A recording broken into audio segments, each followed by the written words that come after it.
Miss you papa, love you papa. കടലിനക്കരെ നിന്ന് മൊബൈൽ സ്ക്രീനിലൂടെ ഉപ്പയുടെ ചേതനയേറ്റ മുഖം നോക്കി മക്കൾ വിളിച്ചു പറഞ്ഞു. വിശുദ്ധ ഖറമിൽ ഇയക്തികാഫ് ഇരിക്കെ മരണത്തിലേക്ക് നടന്നുപോയ മഞ്ചേരി സ്വദേശി ഷബീർ കട്ടിലിന്റെ വിടവാങ്ങൽ ചടങ്ങ് കണ്ടുനിന്നവരുടെയെല്ലാം കണ്ണീരണിയിച്ചു. റംസാനിലെ അവസാന പത്തിൽ പുണ്യം തേടി ഹറമിലെത്തിയ മലപ്പുറം മഞ്ചേരി ഹാജിയാർ പള്ളി സ്വദേശി ഷബീർ കട്ടിൽ എന്ന 48 വയസ്സുകാരൻ പ്രാർത്ഥനാ നിർഭരമായ നിമിഷങ്ങൾക്കിടയിലാണ് വിട പറഞ്ഞത്. ജിദ്ദയിൽ ദീർഘകാലം പ്രവാസിയായിരുന്ന ഷബീർ പ്രവാസം മതിയാക്കി നാട്ടിലേക്ക് മടങ്ങിയതായിരുന്നു. പിന്നീടാണ് വീണ്ടും പ്രവാസിയായി ജിദ്ദയിൽ എത്തിയത്.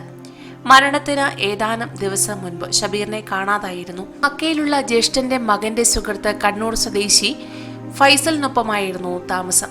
2 ദിവസമായി മുറിയിൽ വരാത്തതിനാലും ഫോൺ എടുക്കാത്തതിനാലും പോലീസ് സ്റ്റേഷനുകളിലും ആശുപത്രികളിലും നടത്തിയ തിരച്ചിലിനൊടുവിലാണ് മൃതദേഹം കണ്ടെത്തുന്നത്. വിവരമറിഞ്ഞ് റിയാദിലും ജിദ്ദയിലുമുള്ള ബന്ധുക്കളും സുഹൃത്തുക്കളും മക്കയിലേക്ക് ഓടിയെത്തി. KMCC പ്രവർത്തകനായ ബഷീർ മാനിപുരത്തിന്റെ നേതൃത്വത്തിൽ മൃതദേഹം സംസ്കരിക്കാനുള്ള കോൺസുലേറ്റ് നടപടികളും സഹീർ മൊഗ്രാൽ പുത്തൂറിന്റെ നേതൃത്വത്തിൽ ഹറം പോലീസ് സ്റ്റേഷനിലെ മറ്റു കാര്യങ്ങളും വേഗത്തിൽ പൂർത്തിയാക്കി. മൃതദേഹം കുളിപ്പിച്ച ശേഷം നമസ്കാരത്തിനായി ഹറമിലേക്ക് കൊണ്ടുപോകുന്നതിന് തൊട്ടു മുൻപാണ് നാട്ടിൽ നിന്ന് ഭാര്യയും മക്കളും വീഡിയോ കോളിലൂടെ ആ മുഖം അവസാനമായി കണ്ടത്. ഉപ്പയുടെ മൃതദേഹം നോക്കി 2 മക്കളും miss you papa, I love you papa എന്ന് കരഞ്ഞു വിളിച്ചപ്പോൾ അവിടെ കൂടി നിന്നവരുടെയെല്ലാം നിയന്ത്രണം വിട്ടു.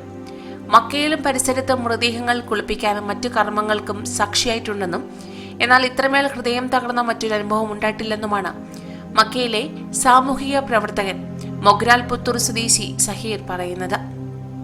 മക്കളുടെ സ്നേഹചുംബനങ്ങൾ നേരിട്ട് ഏറ്റുവാങ്ങാൻ കഴിയാതെ മൊബൈൽ സ്ക്രീനിലെ തണുത്ത കാഴ്ചയായി ഷബീർ യാത്രയായി.